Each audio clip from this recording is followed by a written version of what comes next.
మానవ జీవితానికి మాదిరి ఎవరని మనం గమనిస్తే బైబిల్లో స్పష్టంగా మనకి ముందుగా మాదిరి చూపిన వారు ఎవరంటే ప్రభువైన యేసుక్రీస్తు వారు.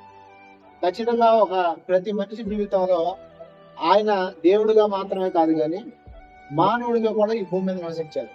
చాలా మంది ఈరోజు యేసు ప్రభువుని అర్థం చేసుకోలేకపోవడానికి ప్రధానమైన కారణం ఏంటంటే చాలా మంది యేసు ప్రభు దేవుడిగా మాత్రమే చూస్తారు. అందుకని చాలా మందికి యేసు ప్రభు అర్థం కాదు. రెండో విషయం ఏంటంటే చాలా మంది యేసు ప్రభుని ఒక మనిషిగా చూస్తారు. కొంతమంది అయితే యేసు ప్రభు అందరిలాగా ఒక మనిషి అని చూస్తారు. అందుకని యేసు ప్రభు కొందరికి అర్థం కాదు. అయితే మనం ఆలోచించవలసింది, అర్థం చేసుకోవాల్సింది ఏంటంటే యేసు ప్రభు సంపూర్ణ మనుషుడు, సంపూర్ణ దేవుడు. 100% మనిషి, 100% దేవుడు అనే విషయాన్ని మనం గ్రహించాలి. మొట్టమొదటి ఈ విషయాన్ని గ్రహించినప్పుడే మనకి దేవుని వాక్యం కానీ యేసయ్య జీవితం కానీ మనకు అర్థమవుతుంది. అయితే మనిషిగా నువ్వు ఏం కలిగి ఉన్నావో, మనిషిగా నువ్వు ఎలా ఉన్నావో యేసయ్య కూడా అలాగే భూమి మీదకి వచ్చాడు.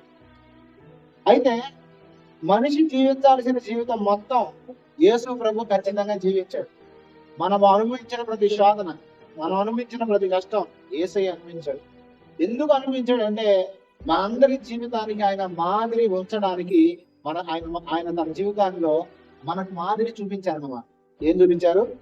మాదిరి. మాదిరి అంటే అర్థం ఏంటంటే మనం ఎలా నడుచుకోవాలో ఆయన మనకు తన జీవితంలో నుంచి చూపించాడు. చూడండి, అసలు మారు మనసులు పొంది అందరూ బాప్తీసం కావాలి అంటే మారు మనసు నిమిత్తమే బాప్తీసం. కానీ యోహాను దగ్గరకి యేసు ప్రభు వెళ్ళి బాప్తీసం మనప్పుడు యోహాను ఏమంటాడు? నేనే మీ దగ్గర పొందాల్సిన నువ్వే నా దగ్గరికి వచ్చావంటే నీది యావత్తు ఇలా జరిగించు అని చెప్పారు. అని యేసు ప్రభు బాప్తీసం తీసుకోవాల్సిన అవసరం ఉందా? ఆయన పాపం చేశాడా మారు మనసు పొందడానికి? చిన్నప్పటి నుంచే జనరల్ గా గమనించిన ధర్మశాస్త్రం అంతా ఎరిగి వాక్యకి పరిపూర్ణమైన జ్ఞానాన్ని కలిగి ఉన్నాడు ఎవరో యేసు. అలాంటి ఆయన ఎందుకు బాప్తీసం పొందాడంటే నీకు నాకు మాదిరి చూపాలి కాబట్టి. మనిషి జీవితం అనేది ఖచ్చితంగా ఆయన భూమి మీద బ్రతికిపాడు. చాలా మంది అంటారు అట్ట ఇది ఉందని వాక్యం, వాళ్ళకేం తెలుసు మా కష్టాలు మా బాధలో, తప్పు చేయొద్దంటారు, అట్ట బతుకుద్దంటారు, ఇట్ట బతుకుద్దంటారు. యేసయ్య కూడా ఖచ్చితంగా నువ్వు ఆకలి అనిపిస్తే ఆయన ఆకలి అనిపించాడు. ఖచ్చితంగా నువ్వు శత్రువుల చేత తరం పడి దాని శత్రువుల చేత తరవబడ్డాడు. ఖచ్చితంగా ఇంట్లో వాళ్ళ చేత నువ్వు అవహేళన పొందితే ఆయన కూడా అవహేళన పొందాడు. మీకు తెలుసా యేసు ప్రభు వాళ్ళ ఇంట్లో చాలా మంది ఆ ఏరియాలో కూడా యేసు ప్రభు తక్కువగా మాట్లాడిన వాళ్ళు ఉన్నారు. ఎందుకంటే నువ్వు ఈ రోజు అవమానం పొందాను అనుకుంటున్నావు, ఈ రోజు నువ్వు నింద పొందావు అనుకుంటున్నావు, కానీ ఖచ్చితంగా మనకు మాదిరి ఉంచిన దేవుడు మనకన్నా ముందుగా సమస్తాన్ని అనుభవించాడు ఖచ్చితంగా. అయితే ఆయన జీవితంలో నుంచి కొన్ని విషయాలు మనం తెలుసుకుందాం. మత్తయి సువార్త 4వ అధ్యాయాన్ని ఈరోజు మనం కొన్ని విషయాలను ధ్యానం చేసుకుందాం. అందరూ తీయండి. మత్తయి సువార్త 4వ అధ్యాయం చూడండి. మనందరికీ తెలిసిన వాక్య సందర్భాలు ఇవన్నీ. యేసు ప్రభు బాప్తిసం తీసుకున్న తర్వాత, ఆత్మచేత నింపబడిన తర్వాత ఆయన ఆత్మచేత అరణ్యాన్ని కొనుక్కోబడ్డాడు. ఎక్కడ కొనుక్కోబడ్డాడు? మొట్టమొదటిగా మనం తెలుసుకోవాల్సిన విషయం ఏంటంటే మన జీవితంలో ఎప్పుడు మనం ఒంటరితనాన్ని అనుభవిస్తామో ఖచ్చితంగా ఒంటరితనం అనేది మనకు శిక్షణ లాగా ఎలా ఉపయోగపడుతుంది? చాలా మంది ఈరోజు ఒంటరి చేయబడుతున్నారు అంటే ఈరోజు చాలా మంది జీవితాల్లో ఒంటరిగా బ్రతుకుతున్నారు. బంధువులు, చుట్టాలు, స్నేహితులు అందరికీ వ్యత్యాసంగా బ్రతుకుతున్నారంటే మన చాలా మంది బాధపడి కుట్టుకుపోతా ఉంటారు. కానీ అంత బాధపడాల్సిన అవసరం లేదు. ఎందుకంటే దేవుడి చిత్తంలో ఒక వ్యక్తి ఉంటే ఆ వ్యక్తిని దేవుడు ఖచ్చితంగా ఒంటరిని చేస్తాడు. అసలు విచిత్రమైన సంగతి చూడండి, నేను మీకు బాగా విషయం చెప్తాను. కొత్త నిబంధన గ్రంథంలో 2 రాజ్యాలు ఉన్నాయి. ఎన్ని రాజ్యాలు ఉన్నాయి? రెండు ఆత్మ సంబంధమైనవి. ఒకటేమో దేవుని రాజ్యం, రెండోది అపవాది రాజ్యం. దేవుని రాజ్యంలో రాజుగా చేయబడటానికి యేసయ్యను దేవుడు అభిషేకించాడు. అయితే ఆయన అభిషేకించి వెంబడే తీసుకెళ్లిపోయి రాజుగా చేసేయచ్చు కదా. ఎప్పుడు యేసు ప్రభు 40 రోజుల ఉపవాసం తర్వాత లోకాసు మాట రాసుకుంది, ఆయన గలిలయకి వెళ్ళడం రాసుకుంది. అయితే గలిలయకి వెళ్ళి అద్భుతాలు, ఆశ్చర్యమైన కార్యాలు సూచించి లేదు మొత్తం జరిగిస్తూ ఉంటాడు. అయితే అసలు 40 రోజులు ఉపవాసం చేసి చేసే ఏనవసరమా? అభిషేకం ఉంది కదా, వెళ్ళిపోవచ్చు చక్కగా చేసేయ. కానీ నేను ఎవరిని దేవుడు ఎన్నుకుంటాడో మొట్టమొదట ఈ 4వ అధ్యాయం ప్రకారం మనం గమనిస్తే యేసయ్య జీవితం నుంచి ఒక వ్యక్తిని దేవుడు ఏర్పరచుకుంటే ఆ వ్యక్తిని మొట్టమొదటిగా ఒంటరిని చేస్తాడు దేవుడు. ఈ రోజు నీ జీవితంలో ఒంటరితనాన్ని బట్టి బాధపడాల్సిన అవసరం లేదు. ఎందుకో తెలుసా? ఒంటరిగా నువ్వు అనుకుంటున్నావు, కానీ నీ దేవుడు నీతో ఉన్నాడు. ఎవరు ఉన్నారు నీతో? ఖచ్చితంగా మనం గ్రహించాల్సిన విషయం ఏంటి తెలుసా? రేపు నా పరిస్థితి ఏంటి, నేను ఒంటరిగా ఉన్నాను కదా, నా బ్రతికేంటని వనకవసరంలా. ఎందుకంటే సర్వ సృష్టిని చేసిన దేవుడు, సర్వశక్తి మంతుడు నీకు తోడుగా ఉన్నాడు. ఎవరితో ఉన్నాడు? నమ్ముతున్నావు అసలు నువ్వు ఈ మాట? దేవుడు నీతో ఉన్నాడని కనుక నువ్వు గ్రహిస్తే, దేవుడు నీతో ఉన్నాడని కనుక నువ్వు నమ్మితే, ఖచ్చితంగా చెప్తున్నాను, నీ జీవితంలో నువ్వు ఎన్నడూ దేనికి పొదుపుపడవు, దేనికి కుంగిపోవు, దేనికి దిగజారవు, దేనికి కూడా డిప్రెషన్లోకి వెళ్ళవు. అసలు కొంతమంది విచిత్రమైన సంఘటన ఏంటంటే, ఒంటరి ఉంటే చాలు పిచ్చి ఆలోచనలు చేస్తూ ఉంటారు. ఏ ఆలోచనలో? ఒంటరితనం మనిషికి ఒక పాఠం నేర్పింది, ఒంటరితనం మనిషికి జ్ఞానాన్ని నేర్పుతుంది, ఒంటరితనం దేవునితో సహవాసాన్ని నేర్పుతుంది. ఖచ్చితంగా మనం ఒంటరి చేయబడుతున్నాము అంటే ఖచ్చితంగా దేవుడికి మనం సమీపంగా ఉండాలని దేవుడు కోరుకుంటాడు. మీకు ఒక విషయం తెలుసా? యాకోబు ఒంటరిగా దేవుడి దగ్గరికి వెళ్ళినప్పుడే దేవుడు యాకోబుని దర్శించాడు. అంతేనా? కుటుంబం దగ్గర దర్శించాడా? అబ్రహాం ఎప్పుడైతే తన కుటుంబాన్ని విడిచాడో అప్పుడే దేవుడి దర్శనాన్ని పొందుకున్నాడు అబ్రహాం. యోసేపు ఎప్పుడు కుటుంబం నుంచి దూరం చేయబడ్డాడో అప్పుడే ఖచ్చితంగా ఆశీర్వదించబడ్డాడు. ఖచ్చితంగా చెప్తున్నాను, ఈ రోజు ఒంటరితనం అనేది నీ జీవితంలో శాపం కాదు. ఒంటరితనం అనేది నీ జీవితంలో దేవుడు అనుకుంటే శిక్ష కాదు. ఒంటరితనం అనేది నీకు ఒక శిక్షణ. ఏంటది? శిక్షణ. అది శిక్ష కాదు ఎంత మాత్రం. ఖచ్చితంగా నువ్వు ఒంటరిగా ఉన్నావంటే దేవుడు నీ సన్నిహిత్యాన్ని కోరుకుని, నీ సహవాసాన్ని కోరుకుని నీతో వస్తాడు. మీకు విషయం తెలుసా? యేసు ప్రభు మత్తయి సువార్త 6వ అధ్యాయంలో ప్రార్థన గురించి చెప్తా ఏం చెప్తాడంటే, మీరు కుటుంబాలకు వెళ్ళి ప్రార్థన చేయండి అని చెప్తారు. అవునా? కుటుంబాలకు వెళ్ళి ప్రార్థన చేయమని లేదు అక్కడ.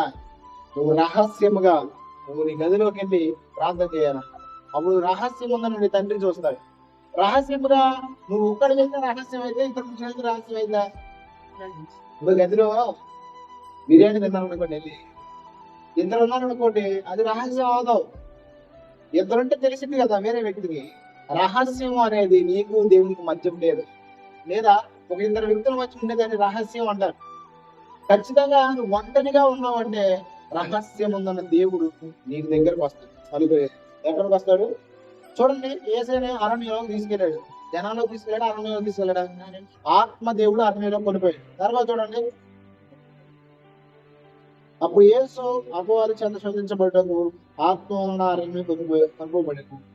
40 దినములు 40 రాత్రులు ఉపవాసం ఉండిన పిమ్మట ఆయన ఆకలి కొనగా. చూడండి, యేసయ్య ఆకలి కొన్నాడు అన్న. ఏం కొన్నాడు? ఆకలి కొన్నాడు. ఆకలి కొన్న తర్వాత అంటే ఆ శోధకుడు ఆయన ఎందుకు వచ్చి, నీవు దేవుని కుమారుడు అయితే ఈ రాళ్ళు రొట్టెలగునట్లుగా ఆజ్ఞాపించమని. చూడండి, మొట్టమొదట యేసయ్య ఒంటరి చేయబడ్డాడు. తర్వాత శోధనకు గురయ్యాడు. దేనికి గురయ్యాడు?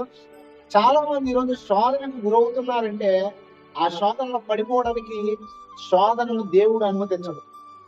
గుర్తుపెట్టుకోండి, దేవుడు శోధన ఎందుకు మీకు అనుమతిస్తున్నాడు తెలుసా? మీరు పడిపోవడానికి కాదు. దేనికి కాదు? మీరు శోధనలో పడిపోతున్నారంటే గుర్తుపెట్టుకోండి, మీరు దేవుని శక్తిని, దేవుని ఆలోచనలు, దేవుని జ్ఞానాన్ని తృణీకరిస్తున్నారు. ఎందుకంటే మీకు కలిగే ప్రతి శోధన కూడా దేవుడు ఎప్పుడు మీ శక్తి సామర్థ్యాన్ని మించి ఇవ్వడో బాగా గుర్తుపెట్టుకోండి. కొరింథీ రాసిన పత్రికలో స్పష్టంగా ఒక మాట రాసింది. ఆ మాట ఏంటంటే, మనుషులకు కలుగు శోధన తప్ప మీకు మరేమి కలగవు. రెండో విషయం తెలుసా? మీరు సహింపగలిగిన దానికన్నా దేవుడు ఎక్కువ మిమ్మల్ని శోధించడు అని. ఇప్పుడు నేను మీకు బాగా అర్థమైన విషయం చెప్తా. మీరు పిల్లలు కొడతారు కదా, చిన్నపిల్లల్ని పెద్దవాళ్ళని ఇద్దరు ఒకే రంగం పడతారా? చిన్నపిల్లల్ని చిన్న చిన్న సులకలు తీసుకుని పడతారు, బెంతం తీసుకుని పడతారు. నా చిన్నప్పుడు 1 నుంచి 5వ తరగతి దాకా స్కూల్లో చదువుకున్నా. 6 నుంచి హై స్కూల్ అన్నమాట. చిన్నప్పుడు స్కూల్లో టీచర్ కొట్టేది నన్ను కాదు, నా దేవుడి దయ వల్ల చిన్నప్పుడు ఎప్పుడు కొట్ల టీచర్లు కానీ ఎవరైనా బాగా చూసుకున్నారు. ఎవరన్నా కొట్టేటప్పుడు చిన్న బెత్తం, ఈత బెత్తం నా చదువు తెప్పించేది ఆవిడ. ఎందుకంటే మా మామ ఈత ఆకులతో అల్లేది అనమాట. ఏది చాపలు అల్లేదు, ఎండాకాలం కొట్టుకోవడానికి సరదాగా లేదనమాట, అమ్మడానికి. అయితే ఆ ఈత బెత్తం తెప్పించేది నా చేత. తెప్పించి ఏం చేసేదంటే, ఎవడన్నా చదవకపోయినా మాట్లాడిపోయినా బాధేది. ఆ కొట్టే విధానం ఎట్లా ఉంటుంది? పెద్దవాళ్ళు కొట్టాడు కొట్టేస్తుందా? కొట్టే విధానం చాలా సింపుల్ గా ఒక దెబ్బ అంటే భయం వేయడానికి. తర్వాత హై స్కూల్కి వెళ్ళినప్పుడు అక్కడ ఒక మాస్టర్ ఉండేవాడు. అసలు ఆయన పెద్ద శాడిస్ట్ వెళ్ళే ఉండేవాడు అమ్మా. ఎందుకు శాడిస్ట్ అంటానంటే, ఈ మధ్య కొంతమంది వారి యొక్క ఆవేశాన్ని, వారి యొక్క అధిక ఉత్సాహాన్ని పిల్లల మీద చూపిస్తూ ఉంటారు. ఎవరు? ముఖ్యంగా గురువులు. నేను ఎవరిని తప్పు పడట్లా, ఎందుకంటే ఖచ్చితంగా గురువైన వాడు లేకపోతే ఖచ్చితంగా పిల్లలు లేరు. ఎందుకంటే విద్య అనేది లేకపోతే, ఈ రోజు పాండిత్యం అనేది లేకపోతే ఖచ్చితంగా జ్ఞానం ఉండదు. విద్య ఒక వ్యక్తిని జ్ఞానవంతుడిగా మార్చింది. అందుకే గురువు అనే పదానికి అర్థం ఏంటంటే చీకటిని తొలగించేవాడు అని అర్థం. ఏమర్థం అంటే మూర్ఖత్వం అనే చీకటిని తొలగించి చదువు అనే జ్ఞానాన్ని ఇచ్చేవాడే గురువు. కాబట్టి గురువు ఎట్లా పెడితే అట్లా ఉండకూడదు. ఈ రోజు ఎంత దారుణమైన విషయం అంటే, అసలు ఆ స్కూల్లో వీళ్ళు నిద్రపోతా ఉంటారు పాఠాలు చెప్పాల్సిన వాళ్ళే. పాఠాలు చెప్పకపోతే చదువుకునే పిల్లలు ఏం చేస్తారు? వీళ్ళే ఫోన్ నొక్కుంటూ ఉంటారు. వీళ్ళకే సరైన జీవితం ఉండదు. ఖచ్చితంగా చెప్తున్నాను, నేర్పించేవాడు ఎప్పుడు కూడా మాదిరిగా ఉండాలి, అది ఎవడైనా కానీ. అయితే ఆయన ఏం చేశాడంటే సార్ గారు, పెద్దది ఇప్పుడు ట్యాంకీ నుంచి ఇంట్లోకి వాటర్ వెళ్తాయి కదా పైప్, ఆ పైపు అంగుళ పైపు అన్నమాట. బాగా మందం పైపు తెచ్చి కొట్టేవాడు. ఆయన కొట్టే కొట్టుకి చేతులు ఆసిపోయి కాళ్ళకు తగిలితే కాళ్ళు వచ్చేది. ఇప్పుడైతే బాధేసి ఉండాము. అప్పుడు కాబట్టి కొంచెం ఏదన్నా మాట్లాడలేదు చాలా మంది. ఎందుకంటే తర్వాత చాలా గొడవలేదు.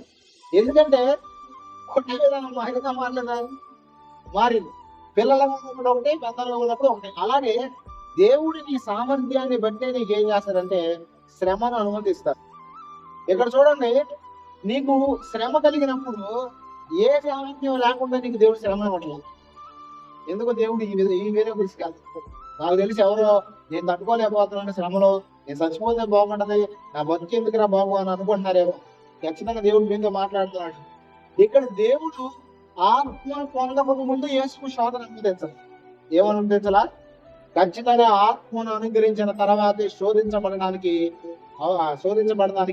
కొనిపోబడ్డాడు అక్కడ రాసుకున్నాం. ఇదేనా నేను కల్పించే 4వ అధ్యాయం 1వ వచనం. అప్పుడు యేసు అపవాది చేత శోధించబడటకు ఆత్మ వలన కొనిపోయినందా? ఏ ఆత్మ వల్ల? ఆయన పొందిన ఆత్మ వల్ల కొనిపోయాడు. అంటే నువ్వు శోధన ఎదుర్కొంటున్నావంటే ఆ శోధన ఎదుర్కోవడానికి తగిన సామర్థ్యం ఖచ్చితంగా దేవుడు నీకు ఇచ్చాడని గుర్తుంచుకో. ఒకటి గుర్తుపెట్టుకోండి, మనం ప్రార్థన చేసేటప్పుడు దేవుడు ఏం చేస్తాడంటే జవాబిస్తాడు మన ప్రార్థన. అప్పుడు మనం ఏం చేస్తామంటే దేవుడిని నమ్ముతాం. ఇప్పుడు నువ్వు చేసే ప్రార్థనకి జవాబు వస్తుంది అంటే నువ్వు దేవుడిని నమ్మినాడు. కానీ నీ జీవితంలో నువ్వు శోధన ఎదుర్కొంటున్నావు అంటే దేవునిలో నిలబడి దేవుడు నిన్ను నమ్ముతున్నాడు. ఎవరిని నమ్ముతున్నట్టు? ఒకసారి చెప్పండి. నేను శోధన ఎదుర్కొంటానంటే దేవుడు నన్ను నమ్మినాడు. విషయం గారి మాట ఎందుకో చెబుతానండి. యోబు గ్రంథంలో యోబు జీవితంలో దేవుడు శ్రమ అనుమతించాడు. ఎవరికి? యోబుని. యోబును దేవుడు నమ్మి శ్రమను అనుమతించాడా, లేక యోబును నమ్మకుండా కావాలని అనుమతించాడా? యోబుని దేవుడు నమ్మాడు. అందుకే అపవాదం ఛాలెంజ్ చేసేటంటే నా సేవకుడు యోబు ఎలా ఉందిరా, నువ్వు ఎన్నైనా చేసుకో, యోబు కదిలించబడ్డని చెప్పాడా? చెప్పలేదు. మరి ఈరోజు నా ప్రశ్న, నీ జీవితంలో నీకు శోధన కలుగుతున్నావు, నువ్వు ఏం చేస్తున్నావు? దేవుని కొరకు నిలబడుతున్నావు? అసలు ఒక విషయం చెప్తామండి, మన లైఫ్ లో ఒక లింక్ ఉంటుంది. ఏముంటది? లింక్. ఆ లింక్ ఏంటో మనకు తెలియదు, కానీ దేవుడికి తెలుసు. ఇంకా తెలుసు, దేవుడు మన జీవితంలో శ్రమలు అనుమతించిన, శోధనలు అనుమతించిన, ఆ శ్రమలు శోధనలన్నీ ఒక చైన్ లాగా మార్చబడుతుంది. ఆ ఒక్కోటి లింక్ ఆఖరి ఎక్కడ తీసుకెళ్ళి తెలుసా? నిన్న ఆశీర్వాదానికి తీసుకెళ్తాం. ఎప్పుడు దేవుని కొరకు నిలబడగలిగినాం. ఎప్పుడు? అదే యోసేపు జీవితంలో యోసేపు శోధన అనుభవించినప్పుడు ఏం దేవుడు ఏం లాభంలే, ఎస్ట్ వచ్చినట్టు బతకొచ్చలే అనుకుని పాపం చేయడానికి అవకాశం ఇచ్చినప్పుడు సరేలే ఈ ఎడత సరిపెట్టేసుకున్నాలే, పోదీపని లేపి అవసరం అయితే పోదీప స్థానం వచ్చేసి అనుకుని పాపానికి కమిట్మెంట్ అయిపోయి దేవుని వరకు నిలబడకపోతే యోసేపు రాజు తర్వాత రాజు అయ్యేవాడు. ఖచ్చితంగా అయ్యేవాడు. ఎందుకు దేవుడు ఈ రాత్రి సమయంలో నీతో మాట్లాడుతాడంటే, నీ జీవితంలో శోధన ఎదుర్కొంటున్నావు కరెక్టే, నీ జీవితంలో శ్రమ అనుభవిస్తున్నావు కరెక్టే, దాన్ని గుర్తుపెట్టుకో, దేవుడు నిన్ను నమ్ముతున్నాడు. ఏమన్నా తెలుసా? నీ జీవితంలో నువ్వు ఎదుర్కొనే శోధనకు సామర్థ్యం నీలో ఉన్నదే. అంతే కదండి. ఇప్పుడు సామర్థ్యం ఉన్నది అని దేవుడు నమ్ముతున్నాడు కాబట్టి నీ జీవితంలో నీకు శోధన దేవుడు అనుమతిస్తున్నాడు. మీరు మీ పిల్లలకి ఏదైనా ఒక గొర్రెని కలమని చెప్పారు అనుకోండి, 10 సంవత్సరాల నుండి ఒక 5 కేజీలు 3 కేజీలు ఎత్తుకెళ్ళమంటే ఏం చేయగలడు? ఎత్తుకెళ్ళగలడు. 50 కేజీల మూట మీరు ఎత్తుతారా? మీరే ఎత్తకపోతే దేవుడు ఎత్తుతాడా? మీ సామర్థ్యం ఎంత ఆయనకి తెలుసు. యోబు కనుక నేను కష్టం నాకు ఇవ్వమంటే దేవుడు ఇవ్వడం ఎవరికి? ఎందుకో తెలుసా? యోబు సామర్థ్యం మనకు లేదు. ఖచ్చితంగా చెప్తున్నా. అందుకే దేవుడు స్పష్టంగా ఏం చెప్తున్నాడంటే మనతో, మీరు శోధనలో నిలబడితే, శోధనలు సహించువాడు ధన్యుడు. శోధన అనేది 2 రకాలు. ఒకటి సహించేది, 2 జయించేది. ఏంటది? సహించడం జయించడం ఏంటంటే యోసేపు కలిగిన శోధన. ఒకటి అన్నదమ్ముల నుంచి, తర్వాత చూడండి కుటుంబం నుంచి దూరం అయిపోయాడు. ఇది సహించే శోధన. ఏ శోధన? కానీ జయించే శోధన ఏంటో తెలుసా? మనం పాపంలో పడకుండా దేవుని కొరకు నిలబడడమే జయించడం అంటే శోధనలు జయించడం. శోధనలో 2 రకాలు. ఒకటి మనం శ్రమను అనిపించడం ఒక ఎత్తు అయితే, పాపంలో పడవేయడానికి ఇతరుల ద్వారా మనకు కలిగే చాలా విషయాలు అన్నమాట. ఖచ్చితంగా చెప్తున్నాను, ఈ రోజు దేవుని వాక్యం అంతా స్పష్టంగా మాట్లాడుతుంటే ఖచ్చితంగా నీలో సామర్థ్యం ఉంది. ఏముంది చెప్పండి సార్? నాలో సామర్థ్యం ఉంది. అందుకే దేవుడు నీకు ఖచ్చితంగా నీ సామర్థ్యం చొప్పున నీకు ఇస్తాను. ఆత్మలో కొనిపోబడినప్పుడు యేసయ్య ఏం చేశాడు? ఆకలి కొన్నాడు 4 రోజులు. నీ పరిస్థితిని బట్టి నీకు శోధనలు వస్తాయి. దేన్ని బట్టి వస్తాయి? బాగా పెట్టుకోండి. సైతాన్ ఎప్పుడైనా సరే, అపవాదం ఎప్పుడైనా సరే భయంకరమైన కొమ్ములేసేసుకుని పెద్ద ఏదో కీడు చేసేస్తానని పెద్ద వచ్చాడు. వాడు ఏం చేస్తాడంటే నీ పరిస్థితిని చూసి, నీ పరిస్థితిలో ఎలా అయినా సరే నేను దేవుడికి దూరం చేయాలని, దేవుడి దృష్టిలో నేను అన్యాయస్తుగా చేయాలని వాడు ఏం చేస్తాడంటే నీకు తెలియకుండానే వలలు పడుతూ ఉంటాడు. ఏం పడుతూ ఉంటాడు? అరే కొన్ని విషయాలు చూస్తా ఉంటే మరి విచిత్రం అనిపిస్తా ఉన్నది. ఒక ఆవిడ చెప్తుంది నాతో, మా ఆయన చనిపోయాడయ్యా, వయసులో ఉన్నాను కాబట్టి ఒక ఆయనతో నేను ఏం చేశానంటే అక్రమ సంబంధం పెట్టుకున్నాను. అది ఎంత విచిత్రం కాకపోతే సరే వయసులో ఉంది, భర్త చనిపోయాడు, పెళ్లి చేసుకోవచ్చు కదా. పెళ్లి చేసుకోవచ్చు అని దేవుని వాక్యం స్పష్టంగా ఉంది కదా. ఖచ్చితంగా అసలు ఈరోజు ఎంత భ్రమలో మనుషులు బ్రతుకుతున్నారంటే అపవాది వారి కళ్ళకి అంధత్వాన్ని కారజేస్తుంది. ఎందుకంటే అసలు విచిత్రమైన విషయం, దేవునికి వ్యతిరేకమైన దిశలో తెలియకుండానే మనం నడిపిస్తుంది. తెలియకుండానే ఈరోజు చాలా మంది జీవితాల్లో తెలియకుండానే, తెలిసైనా సరే దేవుని వాక్యాన్ని మించకూడదు, వినకూడదు. ఒకటి గుర్తుపెట్టుకోండి, నీ జీవితంలో నీకు మంచి అనిపించినా సరే అది దేవుని వాక్యానికి వ్యతిరేకం అయితే నువ్వు చేయకూడదు. ఏం చేయకూడదు? ఇప్పుడు నేను అసలు విచిత్రమైన సంగతి ఏంటంటే కొంతమందికి బుర్రా బుద్ధి ఉండదు. ఏముండదు? వాళ్ళు ఏంటంటే అదొక పిచ్చితనంలో బతికేస్తా ఉన్నారు. పాస్టర్ గారు కూడా చాలా మంది ఉన్నారు. మన పాస్టర్ గారు వచ్చింది దగ్గర వస్తే ఆయన అన్నాడు, నాతో అబద్ధం ఆడితే వెనకానికి పోతారు అన్నాడు. ఏమన్నాడు అంటే సీరియస్ గా మాట్లాడుతున్నాడు. నేను ఆయన ఒక జోక్ వేసి అబద్ధం ఆడితే పరలోకం వెళ్తానన్నా. ఏమన్నాను? అబద్ధం ఆడితే నరకానికి పోతారా పరలోకానికి వెళ్తారా? ఆయన చెప్పింది కరెక్టే, తప్ప నేను అన్నా. కాకపోతే అగ్రహంగా ఉండకూడదు. ఎలా ఉండకూడదు? నేనన్నా అబద్ధం ఆడితే పరలోకం వెళ్తారు, రక్షణ పొందుకుంటానని చెప్పి అసలు ఆయనకి మైండ్ పోయి ఏం మాట్లాడుతున్నాను పాస్టర్ అది అన్నాడు. ఆగు బాబు చెప్పేది ఆయన అని చెప్పేసి రాహాబు అనే వేష దగ్గరికి వేలు చూసేవారు వస్తారు. వీళ్ళ దాచిన ఏమంటుందంటే, బాబు ఆయన వెళ్ళిపోయాను ఆయన, మీరు వెళ్ళి ఎక్కడికి అబద్ధాలు దొరుకుతారని చెప్పింది. అబద్ధం చెప్పిందా నిజం చెప్పిందా? అబద్ధం చెప్పింది. నేను ఇది చూపించి మరి ఇక్కడ అబద్ధం ఆడింది కదా, దానివల్ల వాళ్ళ కుటుంబం రక్షించబడింది, వాళ్ళని కాపాడటం వల్ల అన్నాడు. అయితే నువ్వు అబద్ధాలు ఆడతావా? అయితే మీ చర్చి వాళ్ళు చెప్పేస్తావా? అబద్ధాలు ఆడమంటావా? అది ఇదని వచ్చిపోయాడు. చెప్పేది వినండి. విషయం ఏంటంటే మనం ఏ పని అనేది జ్ఞానయుక్తంగా చేయాలి. ఇప్పుడు అప్పుడు నేను ఆయన అన్నాను, ఒక 4 ఆయన ఉన్నాడు, వాళ్ళ ఆమెని చంపేబడి కొడుతున్నాడు. మీ ఇంటికి వచ్చింది, బాబు నన్ను కొడుతున్నాడు అయ్యా, కొంచెం సేపు ఉన్నాడు, వెళ్ళిపోయింది నాకు అంది. సరే ఉంటే అక్కడ ఆవిడ మా ఆవిడ ఎక్కడికి వెళ్ళింది అంటాడు. ఇప్పుడు నువ్వు నిజం చేసుకోవాలని చెప్తావా? నేను నిజమే చెప్తాను, నేను ఆవిడ అమ్మకిస్తాను అన్నాడు. ఎంత అసలు కొంతమంది చదువుతుంటే ఓరు బాబు దండ పెట్టాలనిపిస్తుంది. ఎందుకు విషయం చెప్తానంటే ఆడ విషయం ఏమనుకున్నాడు, ఏంటి కరెక్టే నేను కరెక్ట్ చేస్తాను అనుకున్నాడు. కానీ గుర్తుపెట్టుకోండి, వాక్యానుసారం అంటే అవాక్యానుసారంగా, వాక్యానుసారంగా అంటే మనం దేవుడు దైవికమైన జ్ఞానానుసారంగా మనం నడవాలి. అలాంటి సందర్భంలో నేను అంత నిజం చెప్పేవాడు ప్రపంచంలో లేరు. అసలు నేను ఎప్పుడు అబద్ధం అన్నావు, ఇది కూడా మా ఇంట్లో తీసుకెళ్ళాను నన్ను అప్పగించావు అనుకో, దేవుడి దృష్టిలో నువ్వు ఖచ్చితంగా పనిమనుడు తప్ప జ్ఞానం ఉంది బాబు. చాలా మంది ఈరోజు అజ్ఞానంలో బతికేస్తున్నారు.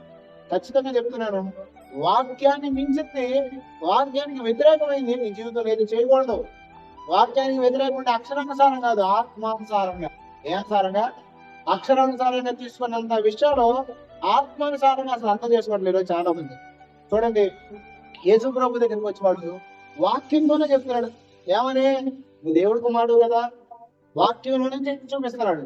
అప్పుడు యేసు చూడండి వాక్యం నుంచే సమాధానం చెప్తున్నాడు. ఏమని? ఆ శోధంలో ఆయన ఎందుకు వచ్చి, నీవు దేవుడి కుమారుడు అయితే ఈ రాళ్ళని రొట్టెలకు ఆజ్ఞాపించమని. అందుకు ఆయన, మనుష్యుడు రొట్టె వలన మాత్రం కాదు గాని దేవుడి నోట నుండి వచ్చు ప్రతి మాట వలన జీవించును అని రాయబడి ఉన్నాడు.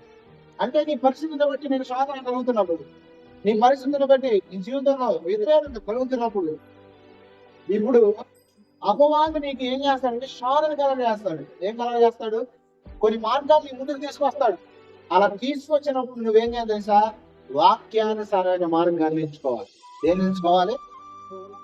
అస్సలు అదే విచిత్రం. మన ఒక సంఘటన జరిగిందండి, ఒక మాస్టర్ గారు చెప్తే విన్నాను. ఒకటి గంట బాగా కొంచెం అప్పులైనాయి. ఏమైనాయి? అప్పులైతే వ్యాపారం నష్టపోతే ఒక మంచి వ్యాపారం, అసలు నష్టాలు లేని వ్యాపారం, అంతా లాభాలు అని చెప్పేసి ఒక వ్యాపారం మొదలెట్టాడు. ఆ వ్యాపారం ఏంటి తెలుసా? సారా వ్యాపారం. ఏ వ్యాపారం? దేనికైనా లాభం నష్టం ఉంటుంది, దీంట్లో రానే ఉండేది. కొంతమంది దౌర్భాగ్యులు ఇట్లా పనికి మాలి పనులు చేస్తారు. చర్చికి వెళ్ళేవాడు కూడా ఏం పనికి మాలి పనులు అంటే, వ్యసనానికి సంబంధించిన వ్యక్తులు ఉన్నప్పుడు చాలా మంది మందిరాలకు వచ్చేవాడు కూడా బ్రాంతి అమ్మడం, ఇంటికాడ ఏమమ్మడం. ఎంత దౌర్భాగ్యమైన విషయం అండి. మనం దేవుడిని కనుకుంటే ఇతరులు చెరపొచ్చా? చెరపకలా చెడే ఉన్నారు. అది పెద్దోడు. నేనేమో ఆ పాప ఆడుకోండ కట్టుకుంటాడు. ఎవడు కట్టుకుంటాడు? నేను చెయ్యకపోతే ఎవడో ఒకటి చేస్తాడుగా అంటే ఆ పాపాన్ని ఆడే మూట కట్టుకుని ఆడు అనిపించుకుంటాడు. చాలా మంది ఈరోజు దేవుని ఉగ్రతను అనుభవించడానికి కారణం ఏంటంటే అనేకులు చెడిపోయే చాలా మంది కారకులుగా ఉన్నారు. వీడంట మద్యం వ్యాపారం స్టార్ట్ చేస్తాడంట. అది కూడా అట్లా ప్రార్థన చేయించి ఒక మాస్టర్ గారు అంట, బాబు మా మాస్టర్ చర్చికి అయితే మాస్టర్ గారు ప్రార్థన చేసి గాంధీ షాప్ ఓపెన్ చేయమన్నారండి. ఎవరినే? ఇట్లాంటి ఇంట్రెస్ట్ కూడా నాకు ప్రపంచం. ఎందుకంటే ఈ గాంధీ షాప్ ఓపెన్ చేసి మాస్టర్ గారు వెళ్ళి అంటే ఇది కష్టంలో ఏం కావాలి? ఇప్పుడు డబ్బు కావాలంటే మద్యం వ్యాపారం. వాక్యానికి వ్యతిరేకమైంది నీ జీవితంలో నీకు లాభాన్ని తెచ్చేదైనా సరే. ఓ విచిత్రం ఏంటంటే, ఈ రోజు లాభం చూస్తారు కానీ రేపు జరిగే నష్టాన్ని చూడాలి. అదే విచిత్రం. ఈ రోజు విత్తేటప్పుడు అది విత్తనమే, కానీ అది ఎదిగి మొక్కయి మానయి ఒకరోజు నీ జీవితంలో శాపాన్ని కోసుకుంటావు. పాస్టర్ గారు ఎలాగైతే బాగుంటే మీరు కాదుకోవాలని వేరే వాళ్ళు చేయించారు. అది విషయం. ఖచ్చితంగా గుర్తుపెట్టుకోండి, ఈ రోజు నీ జీవితంలో శాపాన్ని అనుభవించకుండా ఉండాలంటే దేవుని వాక్యాన్ని ఖచ్చితంగా అనుసరించాలి. ఎందుకంటే ఆయన వాక్యాన్ని అనుసరించకపోతే, ఆయన వాక్యం నీలో ఉండాలి. ఫస్ట్ ఆయన అనుసరించాలంటే ఆయన వాక్యాన్ని అనుసరించకపోతే నీ జీవితంలో ఖచ్చితంగా నువ్వు ఏది సాధించవు. ఎందుకంటే స్పష్టంగా ఒక మాట రాసిన ద్వితీయోపదేశకాండంలో ఏమనంటే, నా మాటలు వినేవాడికి దీవెనని ప్రార్థిస్తాను, నా మాటలు విన్నవాడికి ఈ శాపాలని ప్రాప్తిస్తాయి అన్నాడు.